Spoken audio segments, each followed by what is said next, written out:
Hey, I'm Laura Daniel, and welcome to Laura Loves New York. I recently went out to Brooklyn to meet with producer Stephen Joseph and talk with the artists behind the meditation event Rainbow Fire.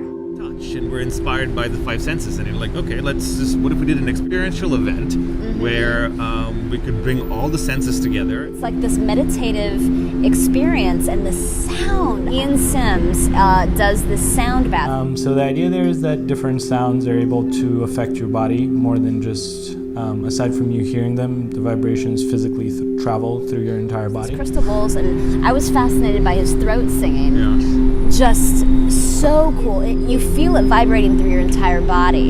And then if you close your eyes, there's the light play. So it's like rainbows were dashing across my eyelids, which was so neat. So I got to sit down with light artist Valeria Haedo. I basically work with crystals and balancing chakras through light and color. So I make videos of light and rainbows and light diffraction, and then I also play with crystals on top of the lens of the projector, doing like an analog video mapping around the environment. We're in the midst of rehearsal, so I gotta be quiet. How did you get into all this? Since I was little, I was attracted to different type of arts, but mainly visuals. And my mom is a glass artist, so I got into glass work and then working with light a lot.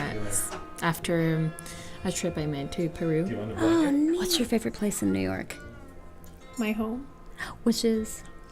in Brooklyn. Oh, okay. Yes. We have a lot of fans of Brooklyn here, which there's a lot of magic happening here. And this is my special question. If you could go back in time and visit your younger self, what would you tell yourself? What advice would you give? I would always advise myself to not lose my younger me. Ooh. And playing with colors and light. So cool. Then I got to meet with Reiki healer Kameica Reid, who's also a choreographer. Yes, I'm certified in Kundalini Reiki. It's energy work. I grew up mainly in dance theater in Jamaica. Wow. With a dance company, we were trained in a lot of different genres. African, Afro-Cuban, Caribbean folk, hip-hop of course. Oh, cool. Reggae and dancehall, which is native to Jamaica. I came here to New York. I got into choreography. I try to make it exciting. My style is kind of different, so I'll mix African and hip hop or Afro jazz. So I fuse it. So it's all connected. So I have to say those. I love it. And following on that thought of that it's all connected, how did you get into Reiki? So Reiki, of course, being a creative and being an artist, it's all connected to spirituality. I've always been a very spiritual person, always very roots, as we say in the Caribbean, which means you're connected to the earth. You're connected to the spirit of the earth. And when you start to, they say, seek and you shall find. When you start to research, you start to go inward, people come into your life, get this information, it leads you here, it leads you there. I've always been a healer, it's always been a part of me. So that was just a natural progression, creative, a healer. And so once I got my Kundalini activated, I got certified in crystal healing as well, crystal healing and Kundalini Reiki.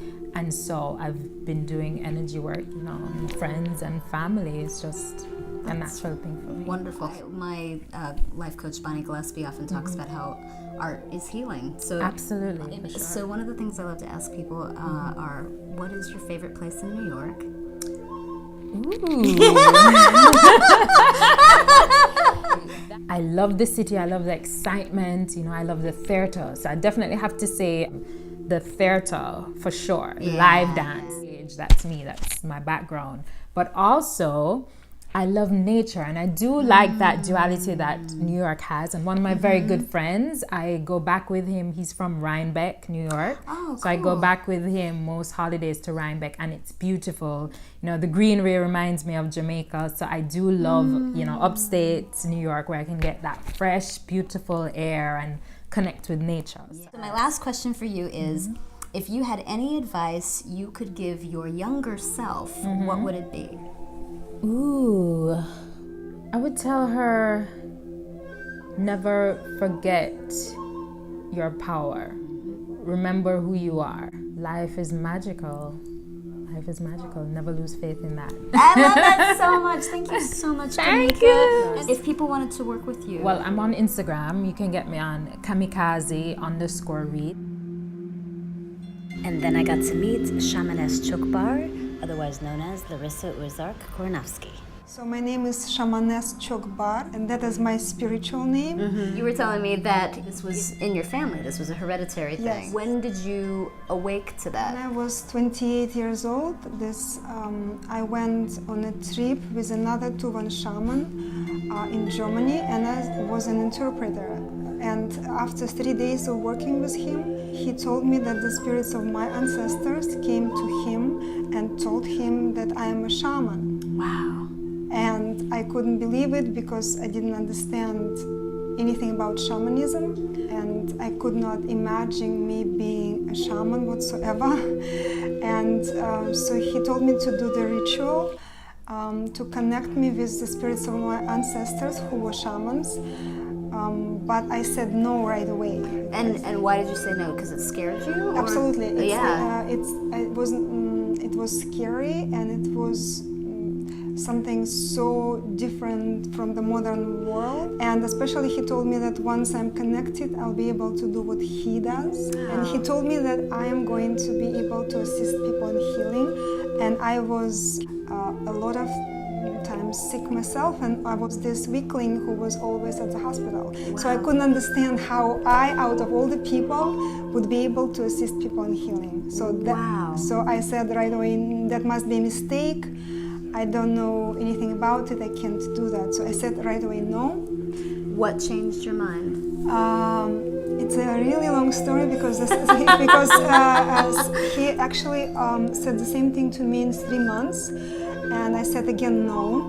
And then the third time he asked me if I told my parents that what he told me. I went to my parents, and it was a family circle, and I said, this is what the shaman, his name is Oleg Pavlovich Toyduk, and he told me that I am a shaman. And then my parents told me about grandfathers on both sides, shamans. I didn't know that. They said that since we don't know anything about shamanism either, you decide. And I thought, why?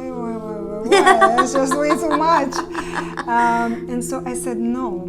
And he told me that even though I said no right now, since this is who I am, it's still gonna come to me, but I will have to pay the price for saying no, at that time. I did pay the price because then life took me to the States, and here I had to go through a period of, as I call it, a period of emptiness and suffering. And after a while, it dawned on me that I remembered the words of that shaman.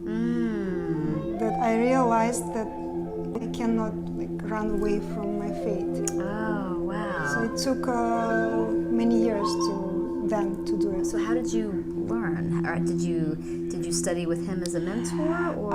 So this is the main thing that a lot of people don't understand about shamans, that the real shaman, authentic shaman, is someone who has teachers and not just one.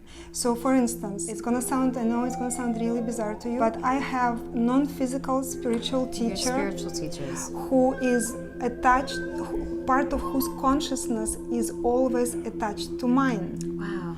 So no matter what I'm doing, including just ordinary things, he's always there. But and that he is just one teacher, but I have a big team. I understand. Yes, so it's shaman is not need another shaman to teach, because the point of a shaman, the purpose of a shaman in the world is to have this direct connection to the spiritual realm. Exactly. Yes. So I could probably talk to you for an hour. So for this event, I believe you had mentioned you're going to be setting the energy and that sort of thing. Right. So for this event, I am going to do a blessing in the beginning of all the participants. It's a shamanic blessing. So I'm going to do a little opening circle, and I'm going to do closing circle. Gotcha. Very good. It sounds amazing. And these are two questions that are unique to my show. One is, what's your favorite place in New York? Yes, Bryant Park. Oh, I love Bryant Park. Yes. It's beautiful. Bryant Park and of course Central Park. And Central Park, yeah. It's funny, everybody is saying the nature parts of New Yes, York, which makes so much sense to me. This is my last question. If you could give your younger self any advice, what would you tell her? I mean, from one point I could have told her that why didn't you say yes all these years ago? I would have Why did you say yes? I would have saved so much time in my life and so much suffering. Like I would have been connected back then. Yes. Thank you so much, Thank Larissa. you. Thank you, Such an Laura. honor to Thank meet you. you. Thank you. If you'd like to meet Larissa, you can contact her at tuvenshaman.com. Last but not least, I met Steven's co-producer, Constantine. It's funny, most of the time during the day I'm just your usual Bushwick hipster. But, He and Steven met in the same apartment building, and they became stewards of this meditation event. That much on paper, and we don't really do too much to make it happen. We simply hold the space. We're just stewards. That's what we're all. It's very natural. We were doing sound baths with Ian for a while here on a regular basis, and we realized that the event, there was more interest than we could really fit in here, so we were like, okay, I guess we gotta rent a space and do this thing properly. So good people to make good things happen, and we hope we're helping out. I love that. So one of the things I love to ask on my show is, what's your favorite place in New York? The northern part of Central Park, where it's a lot more like a forest, and there's a lot less tourists, and there's a lot of nice animals. This part right here is where we live. I think we've created a little sanctuary from all the craziness happening around. So That's awesome. Yeah. I love it. And if you had any advice that you could give your younger self, what would it be? trust yourself and do what feels right. Don't think about it too much. Just go with whatever is happening, and it's gonna all work out. I love it. Rainbow Fire is a beautiful meditation event on December 1st at Duana Performing Arts Center in Brooklyn. We're excited to see you there. Yay!